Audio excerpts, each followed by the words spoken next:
cerita binatang, Bu. Oke, benar sekali. Fable story adalah cerita yang pemerannya adalah para binatang. Coba kalau di Indonesia, apa aja cerita fabel? Kancil. Kancil, terus apa lagi? Siapa tahu? Kelinci dan kura-kura. Oke, nah kayak gitu kan udah mengerti ya. Nah sekarang kita nggak bakalan lihat cerita tentang kancil, tapi kita akan sama-sama melihat cuplikan cerita dari The Lion and the Mouse. Apa itu The Lion and the Mouse? Singa dan tikus. Benar sekali. Nah, biar kalian lebih enjoy dan semangat lagi buat belajar, Miss Fitri akan tampilkan animasi dari YouTube-nya, oke? This is the story of the lion and the mouse.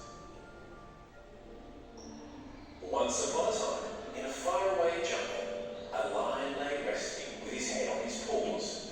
The lion had been busy all day, and now he was quite tired. As he closed his eyes, the lion heard a small scratching sound. He looked around, but he did not see anything. So closing his eyes, he laid his head back down. A moment later, he heard another scratching sound, closer this time. Again, the lion lifted his head and looked around, and again he saw nothing. I must have imagined it, the lion thought. And letting out a mighty yawn, he closed his eyes. The lion was nearly asleep when he felt something brush against his paw. This time, when he opened his eyes, he saw it, a tiny mouse trying to sneak past him. Quick as a cat, the lion clammed his paw over the mouse. How dare you wake me from my sleep?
Oke, jangan meremehkan bantuan dari orang lain. Oke, dari cerita tadi kan udah kita lihat kan bahwa singanya sendiri pertama kali udah merasa meremehkan si tikus.